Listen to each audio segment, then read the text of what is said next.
Otra vez sala llena para la grabación del programa Charlas y Cuentos Viva Palabra TV. Y es que claro, como estamos en modo festival desde abril arrancamos en modo festival, ya nos cogió julio y seguimos en modo festival, y por eso tenemos para hoy, como hemos venido haciendo algunos programas desde junio, con los ganadores del Festival Medellín Sí Cuenta y Antioquia también. Recuerden, amigos, que este programa lo están viendo ustedes gracias a Teleboyacá, ese canal comunitario que se ha expandido a las redes y que nos viene acompañando ya hace 2 años, o mejor dicho, desde pandemia nos empezó a acompañar Teleboyacá con el festival. Recuerden que se transmitió todos los días a través de Teleboyacá, el festival Entre Cuentos y Flores. Y ya se acerca el festival, ya lo tenemos acá encima. Bueno, queridos amigos, yo soy J. Villaza, el director artístico de la Corporación Cultural Viva Palabra, organizadora del Festival Internacional de Cuentería Entre Cuentos y Flores, que los queremos invitar a todos ustedes. Tenemos maravillosos cuenteros de Medellín, porque otra vez les recordamos, el Festival Medellín Sí Cuenta y Antioquia también estuvo de una altura increíble. Cada vez los cuenteros aficionados, novatos, van viendo que hay que sacar cosas de mucha calidad para poder estar, aspirar a estar en el Festival Internacional de Cuentería Entre Cuentos y Flores, y lastimosamente se nos quedó por fuera una cantidad de gente maravillosa, porque es que habría que clasificar como a 10 por cada categoría y después cómo la acomodamos en el Festival Internacional. Bueno, pero entonces que no sea más, en unos instantes vendremos con nuestra invitada para el Festival Internacional Entre Cuentos y Flores.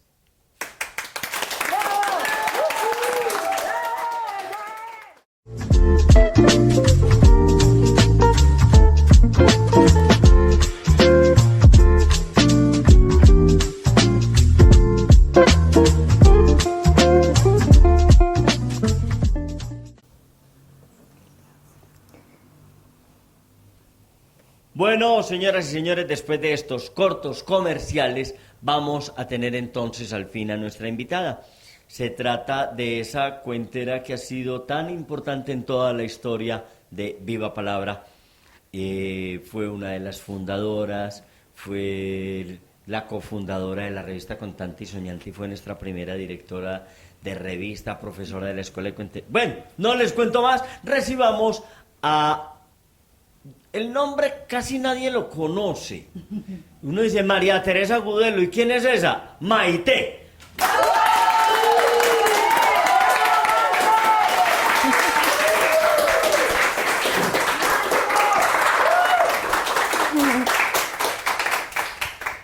Yo siempre me emociono mucho de ver a Maite por estos lados. ¿Cómo estás, Maite?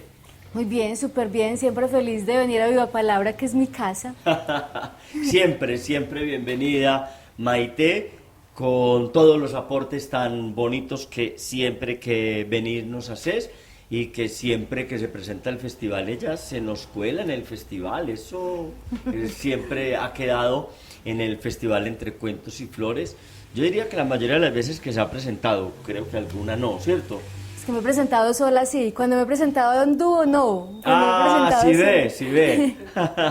Una mujer con vocación de sola, no friegue, hombre, por Dios.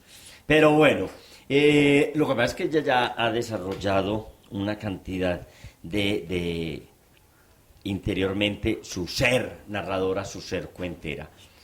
Maite, ¿qué es eso para vos de ser cuentera, de ser narradora? Y estamos hablando de la parte de la oralidad, después hablaremos de otras partes. Es como tan difícil de definir, es como la alegría, es como la alegría de poder compartir lo que uno lee, lo que uno vive, lo que uno siente. Siempre salir al escenario y compartir un cuento con el público es como es esa emoción de ese encuentro con la gente. Es como tan difícil de definir, pero yo lo definiría así, alegría. Alegría, alegría, qué bonito, Maite. Pero ahora cuéntanos, tú te fuiste a España a hacer unos estudios, una cosa. Yo no sé cuándo estudió porque yo en el Facebook la veía paseando por todo España. Pero bueno, sí estudió porque se graduó y además allá nos produjo una escritura muy linda que se llama Catálogo de Hombres. Háblanos algo de Catálogo de Hombres, Maite. Sí, sí estudié. Es que es más envidioso, uno si no mira las fotos, y yo no iba a publicar fotos estudiando, si me iba a la playa, pues. Bueno, ese libro de Catálogo de Hombres sí fue pues como el trabajo de fin de máster que llaman allá, que fue como el requisito para graduarme en la maestría en escritura creativa, y fue como un descubrimiento mío. Pues yo me di cuenta que yo escribía sobre todo era como sobre hombres, que los protagonistas de mis historias eran hombres, entonces por eso Catálogo de Hombres. Entonces, bueno, ya cuando llegué de la maestría tuve la posibilidad de publicar el libro y ahora pues hace poco ya lo estrené como montaje de narración oral y lo presenté al festival. Entonces ahí ya es como otras búsquedas, ya va como más como pegado como del anecdotario, como contando un poco la historia de esas historias. Entonces ahí he ido como encontrándole pues como esas diferentes voces. Sí, son unos cuentos maravillosos. Algunas de las historias que ella escribió ahí, pues yo las conocía porque a Maite la conozco desde que estaba chiquita, más, desde que era una jovencita como de 18 años o 17, Algo así. ¿cierto? Y desde esa época empezó Maite su proceso de narradora oral y ahora como narradora escrita, como la persona que escribe, porque además está metida en otro proyecto de escritura muy interesante. ¿Cómo sientes eso, ese paso de ser narradora oral a ser narradora en escritura? Uy, sí, bueno, pero pensé es con la pregunta cómo llevar mis cuentos literarios como a la oralidad. Ah, bueno, también. Porque yo desde hace mucho tiempo escribo, pero siempre escribí cuentos de otros autores porque pensaba que los cuentos míos no eran contables. E incluso cuando escribí Catálogo de Hombres, yo pensé, son cuentos que yo los pensé para la escritura, no para contarlos, pero varias personas me decían, ¿y cuándo lo va a contar? ¿Y cuándo lo va a contar? ¿Y cuándo lo va a contar? Y yo, pero es que no son contables, y la gente me decía, tus cuentos son muy contables, incluso algunos cuenteros, Maite, quiero contar este cuento, Maite, quiero contar el otro, y ya, entonces ya empecé como a buscarles, pues, pero sí es como muy interesante esa búsqueda. Yo conté uno de los cuentos. Ah, sí, en el lanzamiento, que yo invité a 4 cuenteros amigos a que contaran cuentos, sí. Sí. Y bueno, ya lo otro que me preguntabas como de la experiencia de escritura, sí son pues 2 experiencias muy diferentes, la oralidad y la experiencia pues como de escritora, porque el trabajo de escritora sí es un trabajo tremendamente solitario, es un trabajo muy lento, pues que uno incluso a veces tedioso y difícil. Yo soy como peleando todo el día porque me tengo que sentar a escribir, me tengo que sentar a escribir. Entonces me siento y no, tengo que ir a la cocina, me vuelvo a sentar y no, tengo que ir al baño, como esquivando esa tarea tan difícil. Y ahí abre la nevera a ver qué hay. Sí, pero llega un momento en que ya empieza como a fluir la historia y cuando ya uno ve como ese resultado final es muy bonito ese resultado, pero es un trabajo difícil. Sí, sí, sí. Y de hecho, pues allí estabas recopilando y recomponiendo tus escritos y buscando escritos nuevos para cumplir una tarea académica, esencialmente, que no por ser tarea académica es cualquier cosa, porque es que era un máster, sí, en una universidad española, en Sevilla. En una universidad española, entonces uno tiene que hacer un producto de calidad, un producto bien hecho, no simplemente para pasar con el tren raspado. Y fue tan bien hecho que fue publicado y ha recibido muchos halagos ahora acá en Colombia. Cuéntanos un nuevo proyecto de escritura en el que dicen por ahí que estás. Bueno, yo me fui a vivir a Santo Domingo, Antioquia, en la tierra de don Tomás Carrasquilla, porque yo he sido muy amante de Carrasquilla desde la universidad. Mi trabajo de grado fue sobre Tomás Carrasquilla, luego lo he seguido estudiando mucho y desde hacía mucho tiempo se me había metido en la cabeza que yo quería novelar la historia de Tomás, pero sobre todo su historia de infancia, cuando descubrí que era un enamorado de las historias contadas, de que siempre cuando llegaban las tías de visita a la casa, él era por allá de sopero, pues chismoseando qué era lo que estaban contando, qué chismes estaban Un muchacho echando. sopero que decían. Sí, muy sopero Decían, él, sí. sí, y que siempre estaba como velando cuentos, siempre estaba por ahí pues de metido, y entonces, y también le gustaba mucho escuchar las historias de los mineros, porque él vivió en la mina, El Criadero, en Concepción, que incluso tuve hace poco la oportunidad de visitar la mina. Y entonces él se sentaba también a escuchar las historias de los mineros y de ahí salieron varias historias que luego escribió. Y esa parte me interesó mucho, como de él, como del interés de él por las historias contadas. Pero investigando la historia de Tomás, descubrí a su hermana Isabel Carrasquilla. Y entonces descubrí que Isabel también fue escritora, sobre todo dramaturga, y una dramaturga maravillosa. Lo que pasa es que su obra está casi toda inédita, aunque en este momento están en trabajo pues de edición, pronto saldrá pues como su obra ya publicada. Aunque me imagino que en su época las montaban en estos grupos que armaban, que no había teatro profesional, sino grupos de vecinos o de amigos que montaban obras. Nada, Jota, la presentaron en el Teatro Bolívar y la presentaron compañías teatrales importantes, sí. Imagínate. Sí, no era cualquier cosa, pero salía era como la hermana pues, del insigne escritor Tomás Carrasquilla, pues ella por sí sola no tenía pues todo ese peso, pero fue una dramaturga en la época maravillosa. Yo tuve acceso pues como a esa obra dramática, es una maravilla. Entonces, cuando descubrí a Isabel, yo pensé, no voy a escribir sobre Tomás, voy a escribir sobre Isabel. Pero ya después yo seguía pensando, pero Tomasito, no, voy a escribir sobre los dos, porque además vivieron siempre juntos, él nunca se casó, ni tuvo hijos, y vivió siempre con ella y con su esposo.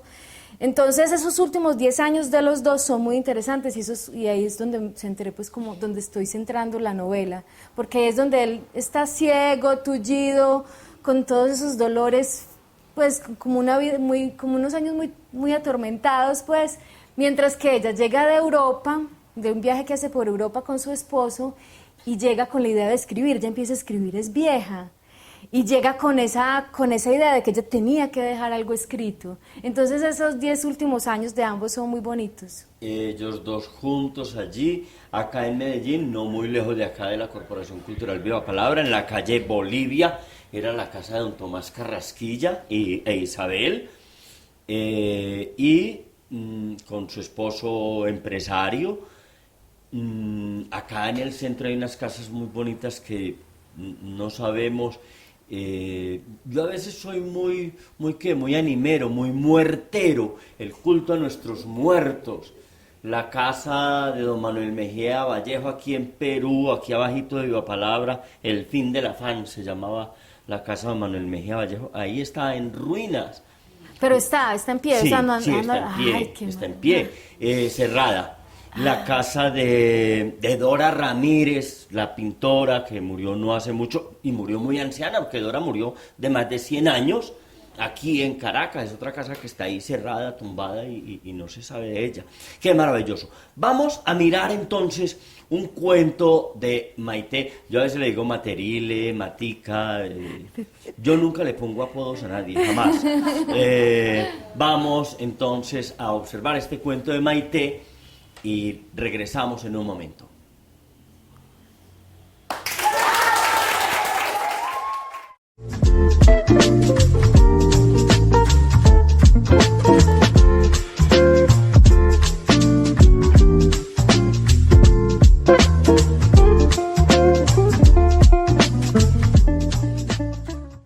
Tienes que ser como Macarena y darle alegría a tu cuerpo, porque el cuerpo es para darle alegría y cosas buenas.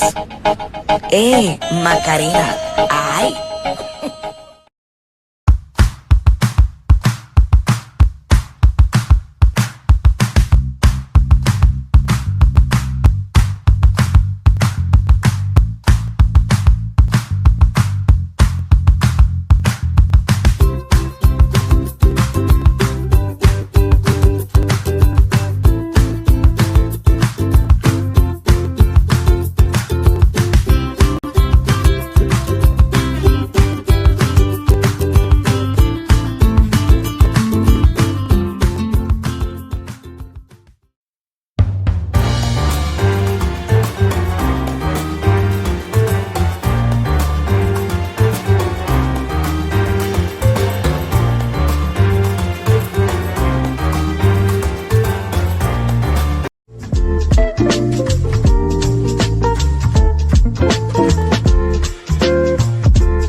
Cuando Pinocho creció, seguía siendo mal hijo, desconsiderado con su papá, perezoso para el estudio, para el trabajo, andariego, vicioso, se la pasaba por ahí vagando con malos amigos.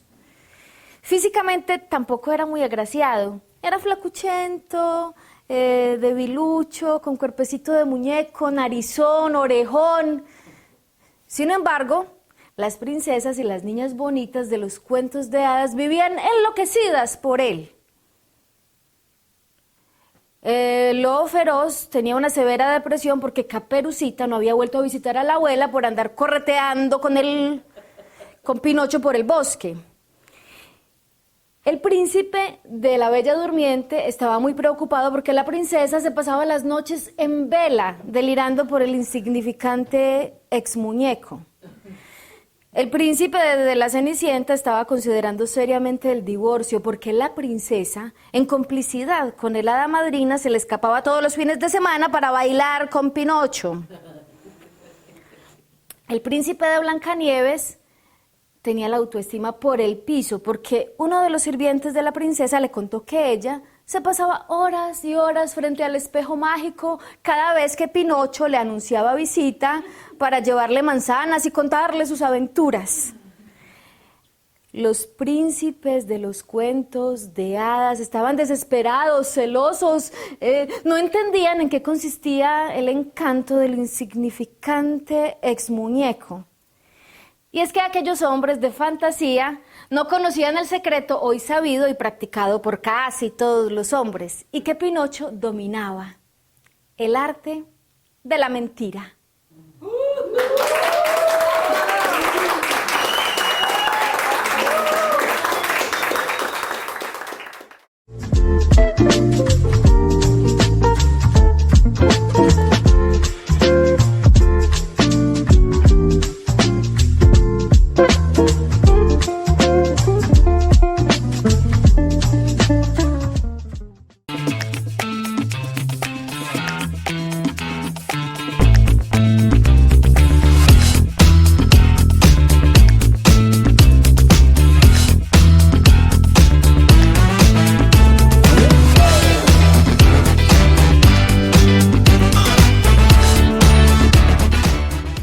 Si tratas bien a las piedras, se vuelven fuertes, brillan.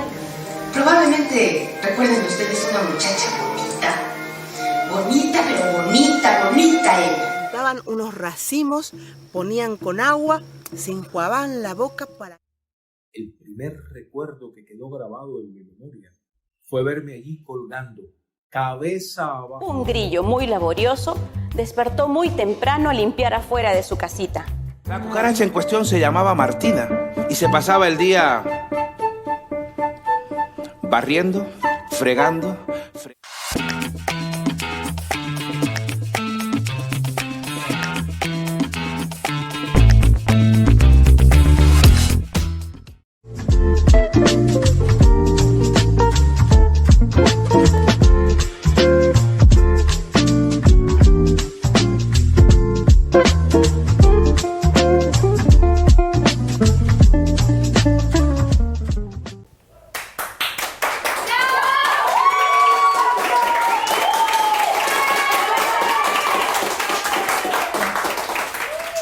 Bien, Maite, ese era uno de los cuentos de tu catálogo de hombres, cuentos que podremos ver en su totalidad en el Festival Internacional de Cuentería Entre Cuentos y Flores. Ya en esta semana está la programación en nuestras páginas, está desde hace 8 días. La pueden mirar en la página web de Viva Palabra, www.vivapalabra.com, o pueden averiguar nuestra programación aquí en la Corporación Cultural Viva Palabra. Es un festival que va a estar muy bonito. Viene Aldo Méndez, que es muy amado por todos los que ya lo han visto. Pedro Mario López también. De hecho, cuando han venido acá tenemos, algunos lo saben, el premio Gran Encantador en cada festival. Y los dos han sido ganadores del premio Gran Encantador, cada uno en el festival que ha estado. Tenemos a una cuentera vasca muy desconocida por muchos de nosotros, pero es maravillosa, Itziar Ricalde, tenemos a Laura Ferreira de Paraguay, nunca hemos tenido cuenteros de Paraguay, así es que aprovechemos. De Perú tenemos a Mariela Cabrejos, siempre digo Trejos, Cabrera, ¿cómo es que es la cosa? Y es una combinación entre Cabrera y Trejo, ¿cierto? Mariela Cabrejos del Perú, tenemos, ¿quién más internacional? Bueno, no es sino que miremos bien la programación y los maravillosos 18 cuenteros seleccionados en el festival Medellín sí cuenta y Antioquia también. Ahí está María Teresa, ganadora de uno de los cupos de la categoría profesionales. Y este cuento, ¿por qué te surge este cuento? ¿Cómo así, Maite, que Pinocho, qué es lo que pasó con Pinocho? Pues yo hice una búsqueda como en los personajes masculinos clásicos, como en esos arquetipos, pues entonces Peter Pan, Drácula, pues no solo de los cuentos, sino también del cine, de la mitología. Entonces les busqué como qué características tienen que los identifica como eso tan masculino. Y en Pinocho encontré precisamente eso, ese arte para mentir. Oy. Y ese es su poder de seducción. La mentira. Ah, yo sí soy, es un príncipe. Yo soy Hércules, pero me quitaron el látex que le ponen en la película, sí, de chocolatina y todo eso, ya me lo quitaron. Entonces, Maite, ¿por qué incluyes este personaje más sacado de la fantasía, donde la mayoría de tus cuentos, de allí de Catálogo de Hombres, son sacados de la realidad? Porque quise también como buscar en los personajes clásicos esas características masculinas, también para darle un poquito de variedad al libro, y porque quería hacer no solo relatos, sino también microrelatos. Y como una característica pues muy propia de los microrelatos es como la intertextualidad, o tomar esos personajes clásicos y transformar un poco esas historias. Entonces también quise hacerlo como con los hombres. Sí, sí. A mí se me pareció un poco a otro personaje que tienes ahí en Catálogo de Hombres, yo no recuerdo, que son como 6 mujeres y un hombre muy seductor que les echa el carretazo a todas. ¿Cómo se llama este cuento? Ay, pero él es el Don Juan. El Don Juanete. Que es Don Juanete. Don Juanete. Lo que pasa es que ese sí es un pobre pendejo. Ese, pues de Pinocho, de astucia no tiene nada. Pero lograba seducir también, a punta de guitarreo y de mentiras. Oiga, de guitarreo, de cuentero, de cuentero no, de mentiras nomás, que lograba conquistar y seducir. Bueno, Maite, hazle una invitación a nuestro público para que asista a tu programa, es decir, nos describes un poquito, aunque ya en la entrevista que te hice hace un rato hablabas del espectáculo, nos describes un poco el espectáculo e invitas a las personas. El festival va desde el 29 de julio hasta el 7 de agosto. Bueno, los invito al Festival Entre Cuentos y Flores, especialmente que vean mi función Catálogo de Hombres, y cuenta la historia de Teresa, que es alguien pues como muy parecidito a mí, y cómo esta mujer colecciona hombres para convertirlos en historias, y cuenta algunas de esas historias que construye para esos hombres de su colección. Entonces son unos hombres muy variaditos, y eso va mezclado como con un anecdotario. Bueno, ojalá que vayan a vernos. Así es que, hombres, vamos y buscamos dónde nos identificamos cada uno de nosotros, dónde es que estamos ahí en esa clasificación. Pues si no soy yo, alguno parecido. Y mujeres, vayan para que vean un catálogo amplio y vayan mirando su selección. Bueno, Maite, muchas gracias por tu presencia en Viva Palabra, muchas gracias por estar en Charlas y Cuentos TV. Muchas gracias a todas las entidades que nos están apoyando, a Arte en Madera Toro. Arte en Madera Toro y la Butaca Editorial están confabulados haciendo los kamichibai. Ustedes han visto, ahí van a ver un kamichibai, eso que les mostró la producción, unos kamichibai bien bonitos que pueden conseguir en Viva Palabra, en todos los eventos del Libro de Medellín estamos participando con estos kamichibai.